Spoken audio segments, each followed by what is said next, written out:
Erev Tov, Shalom Uvracha, Parashat Yitro, Seudat Yitro pour nos frères les Tunisiens. Il y en a qui ont l'habitude de manger la pièce montée qui représente Mahamad Har Sinai, et donc ça convient à notre belle Parasha. Et dans tous les cas, pour nous, Parashat Yitro, c'est surtout l'occasion de nous rappeler combien ce sens que Akadosh Baruch Hu nous a accordé, qui est nul autre que l'ouïe, combien est-ce qu'il est important quand on sait l'utiliser, combien est-ce qu'il trouve toute sa place dans Parashat Yitro comme on va le voir, d'autant plus que notre cher Yitro a mérité le nom de cette parasha. On peut imaginer Yitro qui était nul autre que le Komer, qui était le prêtre à l'époque, celui qui représentait la Avodah Zara, celui qui avait une question de n'importe quelle façon sur la Avodah Zara, il allait le voir et lui savait exactement comment est-ce qu'on servait chaque Avodah Zara. C'était la référence à l'époque de la Avodah Zara. Et voici que lui-même s'est remis en question. Il a fait une Messirut Nefesh pour arriver, pour atteindre la vérité. Et ensuite, la Torah vient nous témoigner, Vaishma Yitro, il a su écouter Yitro au point de venir changer, se transformer. Et le Midrash de dire que au moment où il a voulu changer, alors tout le monde l'ont mis en chérem, ils l'ont mis en anathème. Et donc, c'était à ce moment-là où c'était ses filles qui ont dû aller pour puiser l'eau. Et Akadosh Baruch Hu, qu'est-ce qu'il a fait? Il a renvoyé Moshe Rabbeinu, qui lui est arrivé au même endroit où il y avait les filles de Yitro. Et on connaît la suite, il s'est marié avec Tzipora et c'est devenu le Khatan de Yitro. Imaginez le mérite de celui qui est prêt à faire Messirut Nefesh sur ses convictions. Et donc, Rabotai, plusieurs questions. Vaishma Yitro Kohen Midian Choten Moshe. Et donc, Yitro, il a écouté. Et donc, on va voir quelle est la différence entre écouter et entendre. Mais ici, Rashi de dire Mashemua Shama Uba. Qu'est-ce qu'il a écouté pour venir? Et Rashi nous ramène la Gemara dans Masechet Zvachim, Kriyat Yamsuf ou Milchemet Amalek, qui est que Yitro, il a entendu donc l'ouverture de la mer, il a entendu Milchemet Amalek. Il y a une troisième chose que la Gemara elle cite là-bas, qui est nul autre que Matan Torah, mais Rashi préfère ne pas le citer parce que il reste en marloquette. Est-ce que Matan Torah a été fait, ça veut dire a été réalisé avant la parashat Yitro ou bien après? Le fait que c'est laissé en marloquette, Rashi le laisse de côté. La question que je voulais partager avec vous, comment se fait-il que Rashi ne cite pas les Aseret Makot? Arrête, lorsque Yitro a vu les 10 Makot, ça ne lui a pas suffi pour venir. À partir de quand est-ce que Yitro est venu? À partir de Kriyat Yamsuf et Milchemet Amalek. Bizarre. Les Aseret Makot, elles auraient dû suffire pour elles-mêmes. Plusieurs réponses, je vous en propose une. Comme on sait, Yitro, lui, cherchait la vérité. Et les Aseret Makot, bien sûr que ça faisait partie des grands miracles que Hachem a fait pour témoigner de la Emouna qu'on devrait avoir envers Akadosh Baruch Hu. Mais comme on le sait, Akadosh Baruch Hu, qu'est-ce qu'il a fait? Il a fait la Aseret Makot par Etzba Elokim. Etzba Elokim veut dire avec le doigt d'Hachem, il a fait les Makot. Et donc bien sûr que Yitro a reconnu cela, simplement. Yitro, lui, il voulait reconnaître celui qui était en haut de la tour de contrôle, celui qui gérait toutes les forces, celui qui gérait tous les miracles. Et donc Yitro, il s'est dit, oui, Hachem s'est représenté au travers des Makot, mais qu'est-ce qui pourrait me montrer vraiment que toutes les forces sont gérées par justement ce Hachem? C'est Kriyat Yamsuf. Et pourquoi Kriyat Yamsuf, Rabotai? Parce que sur terre, alors il y a plus de 2/3 d'eau par rapport à la terre. Et donc, lui, qu'est-ce qu'il voulait? Yitro, il voulait montrer que toute la nature, elle est gérée par Hachem. Lorsque Hachem, lui, il va couper les eaux, c'est marqué Ubake'o Hammaim. Les eaux se sont fendues. De quelles eaux est-ce qu'il s'agit? De toutes les eaux sur terre. celui qui avait un verre d'eau au moment de Kriyat Yam-Souf, les eaux dans son verre se sont fendues en deux, etc. Toutes les formes d'eau se sont fendues en deux. Et donc, là, qu'est-ce que Yitro, il a montré? C'est pas uniquement Etzba Elokim Hi, c'est Yad HaChazaka, la main d'Hachem qu'on a vue. Et donc, Yitro, il a voulu montrer par là que Kriyat Yam-Souf, c'était le miracle qui pouvait montrer que toute la nature, elle était gérée par Hachem. De même, Milchemet Amalek.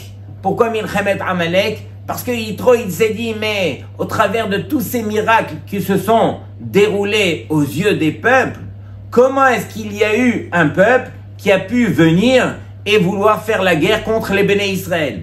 Mais quelle audace! Comment est-ce qu'un peuple est assez fou pour en arriver là? On a vu que c'était Hachem qui avait choisi ce peuple, et donc c'est Hachem qui gérait toutes les forces sur terre.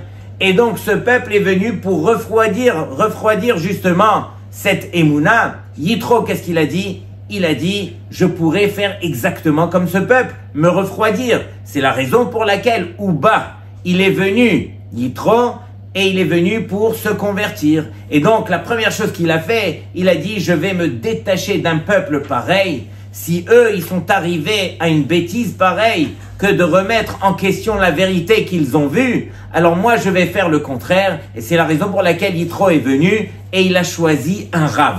C'est ce que Rav Ovadia Yosef Zatzal nous enseigne. C'est que la différence que Yitro avait, c'est qu'il a été se faire Moshe Rabbeinu en tant que Rav. Et une fois que il a goûté à la vérité d'un Rav, le Rav peut lui dire, voilà comment ça s'est passé, voilà comment est-ce que tu dois agir, qu'est-ce que tu dois prendre sur toi, etc. Donc Rabotai, il ne suffit pas de voir les miracles qu'il y a sur terre. De temps en temps, on voit que Hachem nous fait un clin d'œil. De temps en temps, Hachem s'adresse à nous au travers des choses extraordinaires. Mais il faut prendre ces choses-là, aller voir le Rav, comprendre qu'est-ce qu'on en découle, qu'est-ce qu'on apprend de cela et agir en fonction de cela. Donc c'est ça le Ikar. Le Ikar, c'est de pouvoir, encore une fois, bouger. Mais si on revient sur la question de Rashi, Rashi nous dit « Ma shemua shamar uba » qu'est-ce que Yitro il a entendu pour venir? Et donc, la question de Rashi est incompréhensible. Comment ça? Qu'est-ce qu'il a entendu? Tout le monde a entendu la même chose. Et le verset le dit. Tu n'as même pas besoin de répondre, toi Rashi. Ni la question, on la comprend, et encore moins la réponse. Rashi, tu nous dis, qu'est-ce que Yitro, il a entendu? Il a entendu Kriyat Yam-Souf ou Milchemet Amalek. Mais le verset nous le dit très clair. Vaishma Yitro, et tous les peuples, ils ont entendu la même chose. Et kol asher asa Elohim ne Moshe ou l'Israël. Et donc, Yitro, qu'est-ce qu'il a entendu? Il a entendu tout ce que Hachem, il a fait à Moshe et au Béné Israël. Et donc, tu n'avais pas besoin de me citer encore une fois Kriyat Yam-Souf ou Milchemet Amalek.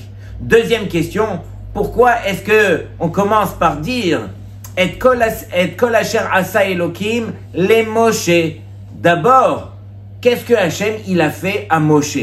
Et ensuite, on dit ou l'Israël Amo et au Béné Israël. Et donc, Rabotai, qu'est-ce que Hachem il a fait à Moshe précisément? C'est justement, lorsque Moshe, à l'âge de 20 ans, il a dû se sauver à Midian, et il est resté là-bas pendant 60 ans. Alors, Paro, qu'est-ce qu'il avait fait de Moshe? Il l'avait jeté, il l'avait mis de côté, il lui avait enlevé tout son kavod. Et donc, pendant 60 ans, Moshe avait disparu. Akadosh Baruch Hu est arrivé, il a repris Moshe de là où il était, il l'a remis à sa place d'une manière incroyable. Il a fait face à Paro, et c'était lui qui était arrivé à ce stade de dicter à Paro quoi faire, comment faire et comment agir, etc. Et donc, lorsque Yitro, il a vu qu'est-ce que Hachem avait fait à Moshe, alors Yitro aussi, il a dit, moi aussi, je me suis mis de côté, tout le monde m'a mis de côté en Hérem, et donc, Bezrat Hachem arrivera le moment où Hachem me permettra de remonter. Et c'est exactement ce qu'on a vu. On a vu que Yitro, il a été choisi par Hachem, justement, pour devenir le beau-père de nul autre que Moshe Rabbeinu. Et on n'a pas idée. Le Midrash nous dit que Yitro avait 7 noms. C'est pas que les prénoms, on les avait à tort et à travers. Ce sont 7 prénoms qui représentent justement la guerre que Yitro a fait envers son propre Yetzer Hara. Comme on le sait, le Yetzer Hara, il a 7 noms. Et donc, Yitro était arrivé à surmonter son Yetzer Hara. C'est ça les noms qui sont représentés ici. Et combien de brachot Yitro a eu, on n'a pas idée. De Yitro est descendu combien et combien du clan d'Israël. C'est le premier à se convertir. C'est lui qui a eu le mérite que tous les convertis qui viendront par la suite, ils descendront justement par le mérite de Yitro. C'est lui, quelque part, qui était le Nachshon ben Aminadav pour les Guérim. Et donc, Yitro a mérité combien et combien de brachot. Et donc, ici, encore une fois, pourquoi est-ce que Rashi pose la question puisque c'est évident? C'est marqué que tous les peuples ont entendu ce que Hachem a fait. Shame'u amim yirgazun. Ça veut dire quoi? Les peuples, ils ont tremblé. Ils ont tremblé de quoi? Ils se sont énervés envers eux-mêmes. Eux s'étaient construits une propre vérité. Eux avaient construit une divinité. Chacun, il avait sa propre divinité. Mais lorsqu'ils ont réalisé que toutes ces divinités devant Hachem ne voulaient rien dire, alors quelque part, ils se sont énervés contre leur propre vérité. Ils ont réalisé combien ils s'étaient trompés, combien ils étaient complètement à côté, et qu'il n'y avait qu'une seule vérité encore une fois. Mais à partir de là, pourquoi est-ce que Rashi pose la question? Tout simplement parce que bien que tous ces peuples ont entendu la vérité, ont vu la vérité, ils n'ont pas bougé pour autant. Qu'est-ce que ces peuples ont dit? Ils ont dit que Hachem Yevarech et Amo Bashalom. Hachem, qu'est-ce qu'il a fait? Il a béni son peuple, les béné Israël, par le Shalom. Mais nous, on continue à vivre notre propre vie, notre petite vie, celle qu'on a l'habitude. On n'a pas besoin de venir se convertir, on n'a pas besoin de changer à ce point. Et donc Rashi de dire, mais le seul qui a su entendre et venir, c'est Yitro. Et donc Rabotai, c'est ce qui nous pousse à essayer de comprendre quelle est la différence entre entendre et écouter. En plus, on voit dans cette belle paracha des Aseret Adiberot, c'est marqué Vechol ha'am ro'im et hakolot. Et tout le peuple a vu les voix. Qu'est-ce que cela veut dire? Est-ce qu'on peut voir des voix? Des voix s'entendent, des voix ne se voient pas. Donc, quelle est la différence? Akadosh Baruch Hu, il nous dit, alors il faut faire un travail pour écouter. Écouter d'abord veut dire, selon les Rishonim, lorsqu'on fait Shema Israël Hashem Elokeinu Hashem Echad, les Rishonim nous disent que c'est quoi Shema? Haven vekabel, qui veut dire que tu devras écouter, comprendre et prendre sur toi de changer. Donc, quelque part, c'est ça écouter. Écouter, c'est comprendre et prendre une Kabbalah et changer, prendre sur toi quelque chose. Tu ne pourras pas uniquement voir la chose et agir comme si de rien n'était, comme les peuples l'ont fait. Et donc, c'est la raison pour laquelle on se doit d'apprendre à écouter. Arrête, c'est marqué, le soir de Pessah, on le dit, Veigadta levincha bayom ha'u lemor, et toute la mitzvah, elle est de quoi? Les saper beozne bincha ou ben bincha, de raconter aux oreilles de ton fils et de ton petit-fils.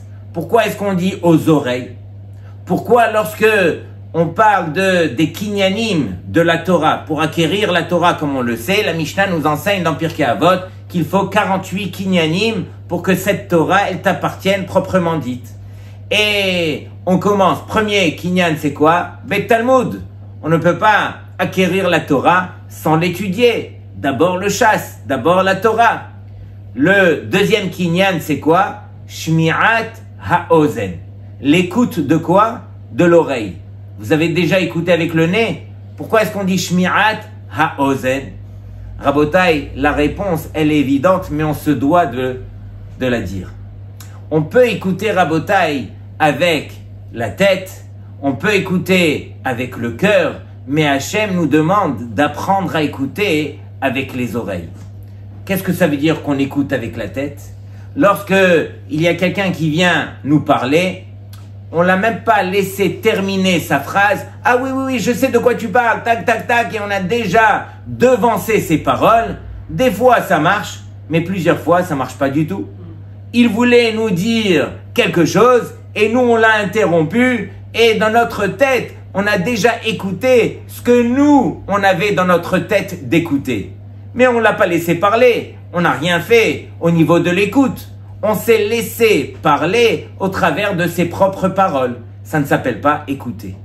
Autre chose aussi, on peut écouter avec le cœur. On peut comprendre ce que nous, on a envie de comprendre. Mais Hachem nous demande de comprendre ce que lui, il a envie de nous transmettre. Par exemple, combien de fois ça arrive? On prend un pasouk, on prend le Rashi, et Rashi Akadosh nous dit ça et ça, et nous, dans notre cœur, on a mis dans les mots de Rashi ce que nous, on a envie de comprendre, ou ce que nous, on a compris. Mais ce n'est pas nécessairement les paroles que Rashi nous a transmises. Il faut apprendre à laisser parler Rashi, ou à laisser parler la Torah, ou à laisser parler Hachem, ce que lui a envie de nous transmettre, et non pas ce que nous, on a envie d'écrire dans les mots de Rashi, etc. Tout ça pour dire que apprendre à écouter, c'est un art. Apprendre à écouter, c'est ce qui a permis à Yitro de se convertir et de venir et de comprendre la vérité. Rabotai Shmi'at HaOzen, c'est le deuxième kinyanim, c'est le deuxième kinyan parmi les 48. Tout ça pour nous dire que combien il trouve toute sa place. Lorsque quelqu'un veut comprendre la Torah, la première chose qu'on lui demande à faire, c'est d'apprendre à écouter. D'apprendre à écouter, c'est deux choses comme on l'a dit, c'est comprendre et prendre sur soi de changer. Et combien de peuples ont vu la vérité, mais n'ont pas changé pour autant. Combien dans notre vie, Akadosh Baruch Hu, il s'est adressé à nous, on peut en être témoin, mais c'est pas pour autant que notre vie va changer. Lorsque on vit ce qu'on est en train de vivre présentement, tous les rabbanim, et vous l'avez entendu combien de fois, c'est pas qu'on est à la fin des temps, on est à la fin de la fin des temps. Est-ce qu'il y en a un parmi nous qui avons déjà fait notre valise pour monter en Eretz Israël? Ça y est, on va quitter bientôt la France, etc. Faudra finalement se décider. Mais non, mais on est tellement bien dans notre vie que arrivera le moment où Mashiach nous forcera de quitter. Mais que nous, on quitte de nous-mêmes, c'est difficile. Rabotai, je me rappelle d'une histoire que je me dois de partager avec vous. J'étais invité à un Shabbat où on devait parler à des jeunes qui étaient assez éloignés de la Torah. Et donc, arrivé à Seuda Shelishit, j'étais assis à côté d'un jeune qui, auparavant, pendant le Shabbat, m'avait expliqué qu'il était malheureusement tellement assimilé qu'il allait se marier avec une Goya. Et pendant la Seuda Shelishit, il était à ma droite et il me dit « Rav, je dois vous raconter. Mon père était un grand tzaddik. Et moi, pendant qu'il parlait, je n'étais pas convaincu. Peut-être qu'il savait même pas c'est quoi un tzaddik. Et pour moi, voilà, il se marie avec une Goya, etc. Donc il n'avait pas les notions réellement. Il me dit non, je vais vous dire la vérité.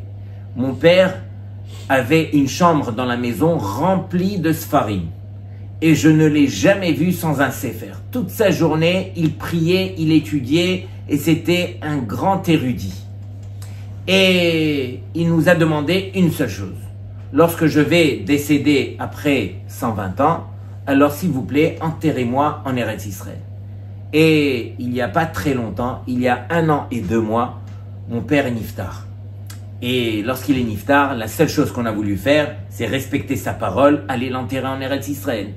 Mais il est niftar dans une semaine où il y avait 2 jours fériés suivis d'un Shabbat, d'un week-end, et ça prenait trop de jours avant d'arriver en Eretz Israël pour l'enterrer. Les rabbinim nous ont dit on n'a pas le droit de laisser souffrir un corps autant, alors vous allez l'enterrer en France et vous faites un tenaï, une condition, que 1 an après, vous le déterrez, vous l'emmenez en Eretz Israël. C'est ce qu'on a fait. Et avec mon beau-frère, on a pris donc le cercueil et on l'a emmené en Eretz Israël. Mais arrivé en Eretz Israël, il faut mettre le corps à même la terre. C'est pas comme en France qu'il est dans un cercueil. Il faut l'enterrer dans la terre. Et donc quand on a voulu sortir donc le corps et le faire glisser du cercueil pour le mettre dans la terre, alors le talit ou le linceul qui l'entourait, il s'est un petit peu enlevé et on a vu ses jambes qui étaient intactes 1 an après avoir l'enterré. Et donc, il y avait un rave qui était là-bas pendant l'enterrement et qui a dit, mais c'est complètement fou. 1 an après, le corps, il est resté intact. Donc, votre père était un grand sadique. Il était kadosh. Il s'est tellement sanctifié par le Limoud HaTorah qu'il a étudié que ses jambes étaient restées intactes 1 an après avoir été enterré.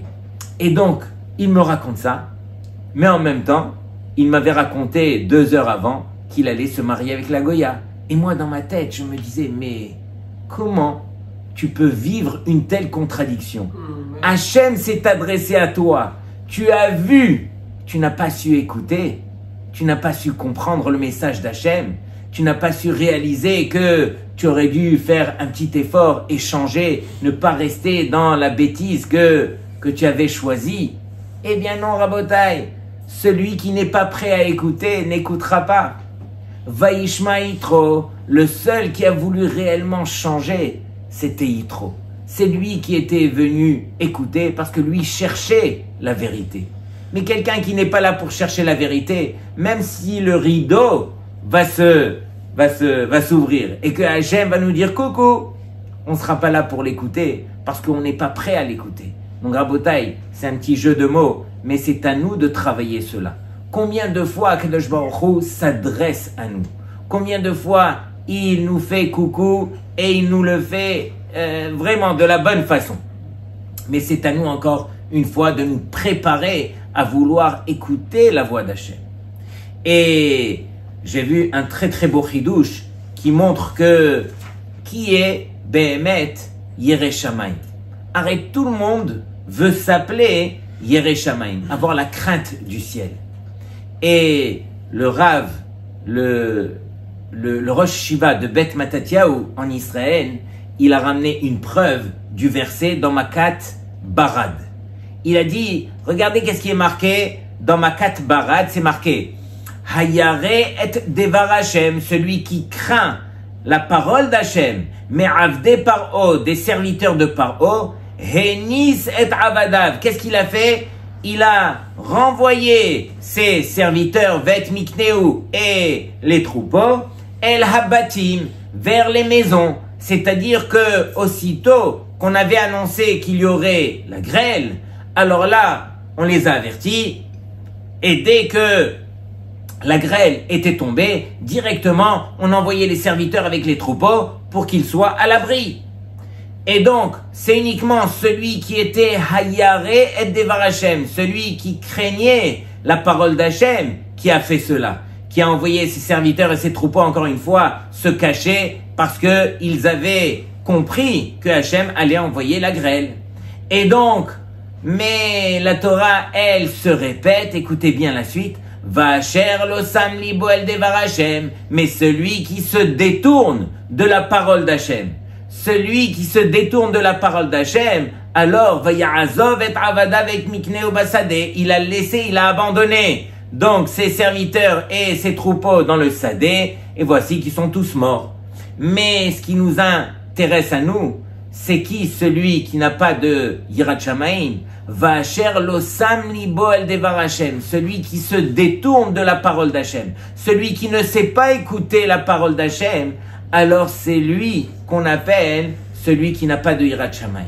Celui qui a Yirat Shamayim, il sait écouter la parole d'Hachem, il sait comprendre quel est le message que Hachem lui envoie. Et donc Rabotai, c'est ça notre travail. On veut comprendre combien Hachem fait partie de notre vie, on doit apprendre à écouter. On doit apprendre à comprendre que sans l'écoute, on ne pourra jamais avancer en Torah ni en vérité.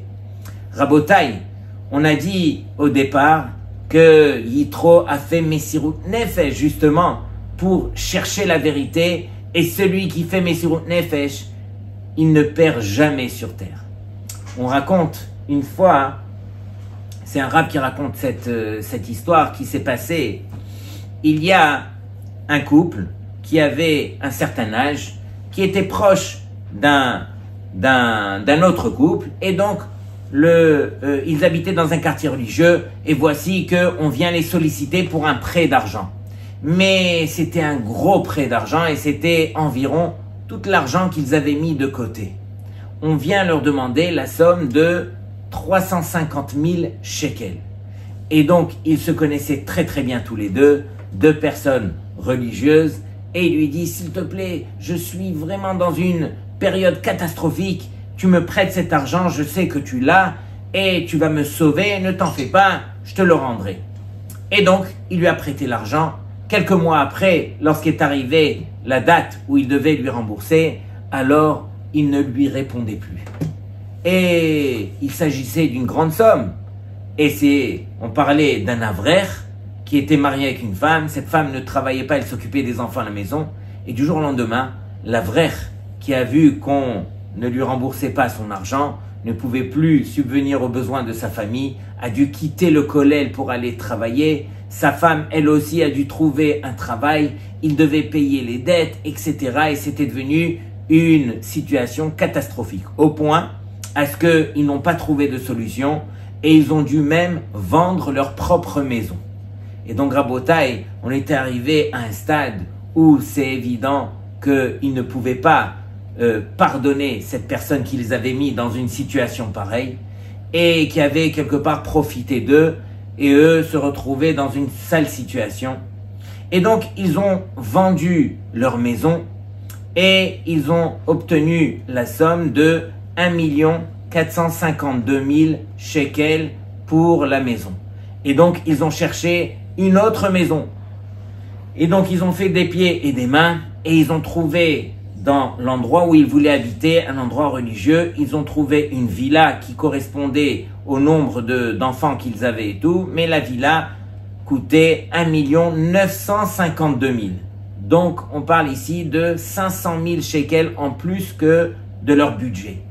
Et donc, eux, ils se sont dit, mais on n'y arrivera jamais. Et donc, ils ont essayé de négocier le prix, ils ont essayé de faire tout parce que la maison correspondait exactement à ce qu'ils avaient besoin. Mais rien à faire, on n'a pas voulu baisser, donc le propriétaire de cette maison n'a pas voulu baisser le prix, jusqu'au moment où ils ont vu qu'ils étaient au pied du mur, ils ne pouvaient plus rien faire, ils n'avaient pas trouvé de solution, et donc ils étaient tous les deux à la maison, et ils se sont regardés, et ils ont dit, ok, on va faire quelque chose de Messirut Nefesh. On se doit de faire une Messirut Nefesh. Ils ont réfléchi, et ils ont dit, on a trouvé. On va être mochel, belev shalem. De manière parfaite, on va être mochel sur l'argent qu'il nous a volé. Sur les 350 000 shekels qu'on lui a prêtés, on va être mochel à 100%. Et donc, ils se sont mis d'accord, ils l'ont dit à voix haute, et à partir de là, ils ont dit, on continue. Le lendemain de cette histoire, on les appelle, c'est qui les appelle? La propriétaire de cette maison, encore une fois, qui valait 1 952 000 shekels. La propriétaire les appelle et elle leur a dit, écoutez, j'ai réfléchi, il y a un mois qui est passé depuis, je n'ai pas eu d'autres offres et la vérité, ça me ferait plaisir de vous accorder ma maison. Je suis prête à baisser le prix à 1 600 000 shekels. Et donc, elle a enlevé du prix par miracle 352 000 shekels, exactement l'argent qu'ils avaient prêté à la personne, que la personne ne leur avait pas remboursé, sur lequel ils ont été mévater, ils avaient pardonné. Et donc, grâce à cela, bien sûr, ils ont sauté sur l'occasion, ils ont signé la maison et ils ont pu récupérer. Tout ça pour dire que quelqu'un qui bémet fait Messirut Nefesh pour arriver à faire la volonté d'Hachem, combien Kadosh Baruch Hu, il sera prêt à lui accorder. De même, Yitro, c'est ce qu'il a fait exactement. Quel Messirut Nefesh il a eu Yitro pour en arriver là, et combien Hachem a pu lui donner. Yitro qui a eu le gros lot, entre autres Moshe Rabbeinu en tant que Hatan, Moshe Rabbeinu en tant que Rav, etc. Et donc, on sait que par la suite des Aseret Adiberot, comme on a dit, que Vechol Ha'am Roim et Akolot. Et donc, les Béné Israël, ils sont arrivés à ce niveau de pouvoir voir les voix. Ça veut dire quoi? Ils ont palpé la vérité. Arrête, on connaît tous la différence qu'il y a entre Tashma et Tahazé. Tashma, c'est viens, écoute, une preuve. Une preuve que je vais te montrer à l'écrit. Tahazé, c'est au niveau du Zohar, au niveau des secrets de la Torah, viens et vois. Tu verras un secret, automatiquement, tu auras tout compris. Mais pour pouvoir atteindre ce niveau de Tahazé, viens et vois, combien on doit se remplir auparavant de Tashma, viens et écoute. D'abord, remplis-toi de Torah chez Birtav, Torah chez Be'alpé, et ensuite tu arriveras à Tahazé. Mais c'est ça le but. Le but qui te permettra de voir tous les miracles, de voir toute la vérité, c'est uniquement si auparavant tu as travaillé ton Tashma. Viens, écoute, apprends à écouter, apprends à voir la vérité. Et donc, Rabotai, lorsqu'on a reçu les Aseret Hadiberot, le Béné Issachar nous dit que un secret spécial. Hine Yadoua, on le sait, qui colle la Torah, Kelula Be'aseret Hadiberot. Toute la Torah, elle est comprise à l'intérieur des Aseret Hadiberot, des dix paroles. Ve'aseret Hadiberot Kelulim Kulam Bedibur Acharon. Et les Aseret Hadiberot, ils sont comprises à l'intérieur du dernier dibour, qui est nul autre que l'otahmod. L'otahmod veut dire tu n'auras pas le droit de convoiter.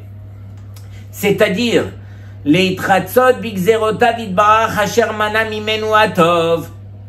C'est-à-dire que on doit apprendre à accepter les décrets que Hachem a décidé sur chacun d'entre nous, d'apprendre à ne pas s'imaginer que ce que l'autre a reçu, alors, quelque part, j'aimerais le convoiter, j'aimerais l'avoir pour moi aussi. Pourquoi? Parce que ce que l'autre a reçu, c'est bien pour lui. Pour toi, ça aurait été considéré comme un poison.